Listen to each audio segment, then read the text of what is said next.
Il est midi 23, merci d'être avec nous. On parle évidemment de l'accident de Pierre Palmade et des dégâts considérables, évidemment dégâts humains considérables provoqués par cet accident. Il y a encore 3 blessés dans un état grave, une femme qui a perdu son enfant. On en parle avec Rémi Jossaume, avocat spécialiste en droit routier.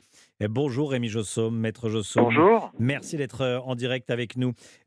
Au vu de ce que l'on sait aujourd'hui, j'allais dire à midi 23. Que risque Pierre Palmade? Alors, il y a 2 chefs de prévention qui ont été retenus à ce stade de la procédure. Le premier chef de prévention, c'est les blessures involontaires avec au moins une circonstance aggravante qui est la conduite après avoir fait usage d'un produit stupéfiant, puisqu'on a retrouvé de la cocaïne dans ces analyses, et la prévention d'homicide involontaire Oui. avec cette même circonstance, sauf que pour ce dernier point, vous savez certainement qu'il y a un débat juridique qui s'instaure dès lors que l'on ne sait pas si l'enfant est né vivant et est décédé à la suite de ses blessures ou s'il est Ouais. mort-né, de sorte que s'il est mort in utero, comme on dit, eh bien il n'y a plus de Mmh. qualification d'homicide involontaire.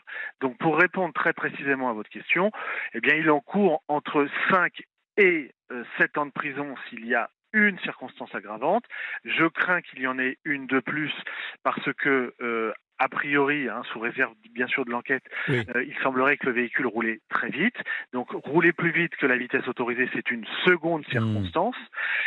Et là, donc, on a une échelle des peines qui grimpe encore, puisqu'on va jusqu'à 10 ans d'emprisonnement. C'est le maximal encouru en cas d'homicide involontaire, avec 2 circonstances. Ouais. Et aussi, peut-être, le fait qu'il ait franchi cette ligne continue, qui peut aussi caractériser une deuxième circonstance. Mmh. Vous connaissez parfaitement le droit routier, c'est votre spécialité. Il va aller en prison, Pierre Palmade? Bon, là, vous me posez une question un peu délicate. Oui, je Euh, sais, mais oui, je sais maître, mais c'est une question non, que non, se mais posent je vais y énormément de gens. répondre. Mais je vais y répondre. Ouais. Est-ce qu'il va aller en prison? Il y a plus, alors, de chances ou de risques. Vous voyez, je prends des pincettes. Ouais. Il y a plus de chances ou de risques qu'il n'y aille pas. Ouais. Pourquoi? Parce que la délinquance routière est une délinquance qui fait pas l'objet d'un laxisme de la part des tribunaux, ça c'est une certitude, Mmh. beaucoup moins que certains délits de droit commun, mais néanmoins, euh, il n'avait évidemment aucune intention criminelle, j'allais dire, dans son comportement, même si on peut dire, mais il a créé tous les éléments pour que ça arrive, c'est-à-dire notamment avec une vitesse excessive et avec une consommation de stupéfiants. En pratique, s'il y avait une peine d'emprisonnement, ça c'est des statistiques très personnelles que je vous donne, Oui. généralement les gens vont en prison pendant 12 à 36 mois. Avec les aménagements de peine, ils ressortent au bout d'un semestre. Voilà. Ouais. Ouais. En manière générale, c'est ça les peines qui Mmh. sont effectives. Parce qu'effectivement, hein, il y a débat juridique et je vous entends et la loi, bon, mais la peine de cette femme enceinte, est la même, quelles que soient les On est circonstances. On est complètement d'accord, mais comme vous le dites, la loi est Mmh. la loi, la jurisprudence est ainsi. Mmh. Peut-être justement, vous savez, ce dossier, Pierre Palmade, c'est en fait le dossier de Pierre Durand. Pourquoi je vous dis ça? Parce que les conduites sous stup, c'est très quotidien, ça explose dans tous les sens. On a aujourd'hui des affaires tous les jours dans nos cabinets pour des conduites après usage de stup. Je pense même que ça va dépasser la conduite sous alcool dans quelques temps. Pourquoi? Oui, Parce qu'il y a plus de consommateurs, il y a plus de dépistage, ça c'est une certitude. oui. La réponse de l'administration et des pouvoirs publics, bah, pour l'instant, je la trouve très très très timorée parce que vous pouvez pas d'un côté avoir des responsables politiques ou des responsables qui viennent vous expliquer qu'il faut dépénaliser le cannabis, qu'il faut, j'allais dire, laisser se généraliser cette pratique, et d'un côté tirer à boulet rouge lorsqu'on constate qu'il y a des gens qui conduisent sous produits stupéfiants. Parce que autant la cocaïne, vous avez une prise qui est nécessairement très rapprochée parce que ça disparaît rapidement de l'organisme. Donc dans cette affaire, je pense que la prise est très proche de l'accident. Autant pour le cannabis, vous savez, les gens qui fument un joint, ils comprennent pas pourquoi ils sont positifs 3 semaines plus tard. Et évidemment, il n'y a plus du tout d'ivresse cannabique, vous voyez. Ouais. Et donc, ils voient pas le danger, parce que pour eux, il y en a plus. Eh bien, figurez-vous que la problématique du cannabis, c'est que ça a un effet psychotrope, que les particules de cannabis vont se fixer, notamment sur les matières graisseuses de l'organisme, dont le cerveau. Et il est reconnu qu'aujourd'hui, un mois plus tard, vous pouvez avoir une lâchée de substances avec un effet psychotrope un mois après la consommation. Mais Rémi Jossom, j'avais une autre question à vous poser. Bien sûr, j'en ai beaucoup d'autres, mais deux jeunes hommes se trouvaient dans la voiture avec Pierre Palmade. Ils ont fui après l'accident. Bon, la police lance un appel, pas un appel à témoins, mais leur lance un appel, leur dit rendez-vous. Bon, que risque-t-on quand on s'enfuit juste après un accident, plutôt que d'aller aider des personnes blessées ? Alors il y a une qualification juridique qui est tout à fait prévue par le code pénal. C'est ce qu'on appelle vulgairement la non-assistance à personne en péril. Mais je pense que le parquet pourrait aussi envisager, je pense que ces gens vont être retrouvés, parce que je pense que dès que M. Palmade sera en état de parler, il donnera des indications, en tout cas on l'espère. Il pourrait également être poursuivi pour complicité de conduite après avoir fait usage de stupéfiants, s'il est démontré qu'il savait que le conducteur était dans un état qui ne permettait pas à ce dernier de conduire son véhicule. C'est tout à fait possible. Donc, les peines sont les mêmes quand vous êtes complice. Attendez, il pourrait être poursuivi pour avoir laissé Pierre Palmade prendre le volant alors qu'il savait que Pierre Palmade avait pris de la drogue. Exactement, il y a des cas de jurisprudence, notamment pour de l'alcool. Vous savez, ce sont les bistrotiers qui laissent partir des gens dont ils savent qu'ils sont totalement ivres-morts. Il y a eu des condamnations pénales pour des complicités ou des conduites sans permis. Ça arrive, vous laissez votre enfant conduire, vous savez qu'il n'a pas le permis, et le papa ou la maman peut répondre aussi de cet acte-là. Eh bien, il est tout à fait envisageable que le parquet le fasse. Encore faut-il justifier et démontrer. Maintenant, vous imaginez bien que si tout le monde était dans une situation de consommation excessive de cocaïne, la démonstration sera plus facile. Donc, la non-assistance à personne en danger, c'est une peine qui est extrêmement lourde aussi. C'est 5 ans d'emprisonnement, 75 000 € d'amende, parce que votre comportement, au-delà de la lâcheté totale du comportement, il a nécessairement contribué à l'aggravation des dommages, si vous n'avez pas prévenu les secours, bien évidemment. Oui, on n'est pas là pour parler de morale, mais bien de droit, en tout cas avec vous. Grace, vous nous appelez de Lyon. Bonjour Grace, merci d'être avec nous.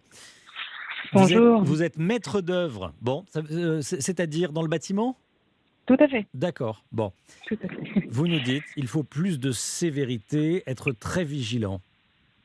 Ah, effectivement, c'est vrai que j'entendais tout à l'heure, à juste titre, j'ai pas retenu son nom, excusez-moi, Maître Jossom, indiquer qu'on parlait justement d'autoriser en tout cas la consommation de drogue, mais là il faut parler d'un cas où c'est un conducteur dangereux, en fait, ça devient des dangers pour la route, et notamment pour cette famille. Là on s'aperçoit qu'il y a quand même un décès sur 5 sur la route qui implique un conducteur qui a consommé de la drogue, c'est quand même pas rien, et vu la sévérité, enfin en tout cas le risque mortel lié à cette consommation, il faut impérativement que ce soit beaucoup plus dur au niveau des sanctions qui sont infligées, et notamment là, c'est un cas effectivement... On parle énormément de l'alcool au volant, à juste titre. Tout à fait, donc là on autorise l'alcool au volant, mais là, d'autoriser en tout cas la consommation de drogue, ça, j'ai envie de dire, c'est l'affaire du gouvernement, mais pour la consommation en tout cas de drogue pour les conducteurs, c'est juste incompréhensible. Là, on a un bébé à naître qui est décédé, un enfant pour lequel la vie est engagée, c'est une famille qui est complètement détruite, quoi. Là, on ne peut pas parler au-delà des lois. Là, on s'aperçoit que c'est une personnalité publique, donc ça, ce problème, il faut complètement l'éradiquer. C'est vraiment... il faut vraiment faire... moi, en l'espèce, en l'occurrence, je l'aurais mis en prison, c'est évident. C'est évident. C'est pas évident du point de vue du droit, hein. Vous avez entendu Maître Jossaume, hein. Maître Jossaume, hein, c'est ce que vous nous disiez tout à l'heure, hein, juste avant la pause pub. Alors, moi, très clairement, hein, Mmh. si M. Palman n'était pas dans cette situation physique, hein, il serait vraisemblablement déjà incarcéré. Oui, Aujourd'hui, une personne qui est prise dans le cadre d'un accident grave, de blessure, oui, d'homicide involontaire, avec cette circonstance, il est mis en détention provisoire. Enfin, oui. 80% des gens le sont, et j'ai des clients qui le sont, j'allais dire, pour moins que ça. Voilà, donc non, c'est parce qu'il a une situation d'hospitalisation qui fait qu'aujourd'hui, il n'est pas en situation d'incarcération. Oui, Je voudrais juste un point, mais ce qui me paraît fondamental. oui, Mais je vous en fais pas le grief, parce que depuis 2-3 jours, on entend toujours le même terme. On oui. parle d'être sous l'emprise ou sous l'influence du stupéfiant. Mmh. Et c'est bien ça le problème, c'est que d'abord, le stupéfiant, c'est interdit, bien évidemment, son usage est interdit, mais la loi ne réprime pas le fait d'être sous l'influence ou sous l'emprise du stupéfiant. La loi réprime, j'allais dire simplement, le fait d'en avoir fait usage. Et pourquoi je vous dis ça? Parce qu'il y a des gens qui pensent que parce qu'ils ont fumé leur joint il y a 3 semaines, qui sont plus du tout sous l'emprise du stupéfiant, ils ont, entre guillemets, soit le droit de conduire, ou soit les faits ne sont plus ceux qu'on pouvait Ouais. leur reprocher. En fait, c'est pas si grave que ça, parce qu'ils font la comparaison avec l'alcool. Bon, une fois que vous avez cuvé, bon, vous reprenez le volant, et effectivement, a priori, il y a encore des particules d'alcool, mais vous n'êtes plus sous l'influence. Bon. Mais le stup, c'est différent. Oui. C'est le fait d'en avoir fait usage. Peu importe. D'ailleurs, peut-être que dans le dossier, je ne sais pas, dans ce dossier-là, on vous dira peut-être, mais il était totalement lucide. Il avait pris sa substance 24 heures avant, et en réalité, il était totalement cohérent, Ouais. etc. Ouais. Peu importe. C'est pas une circonstance ni atténuante ni aggravante. Les faits sont durs. C'est usage de stup, c'est l'infraction à la loi pénale. Vous dites également, hein, je lis ma note, mais ce que vous avez dit au Standard d'Europe 1, j'espère qu'il ne va pas s'en sortir plus facilement parce que c'est une célébrité. Vous le craignez? Tout à fait. Mais Ouais. je pense, c'est ce qui fait aussi qu'aujourd'hui, on rend public en fait l'affaire, mais véritablement, comme le disait à juste titre Maître Josson, ça fait rare, Oui.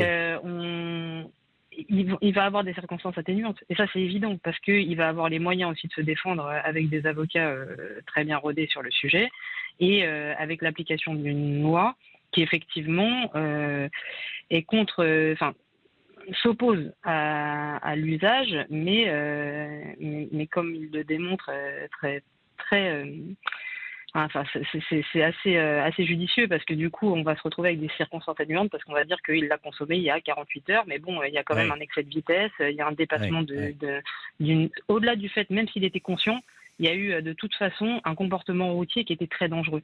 Donc de toute façon, on va réussir à lui trouver des circonstances, et on va le mettre sous dépression, parce que cet homme-là était dépressif, on le sait.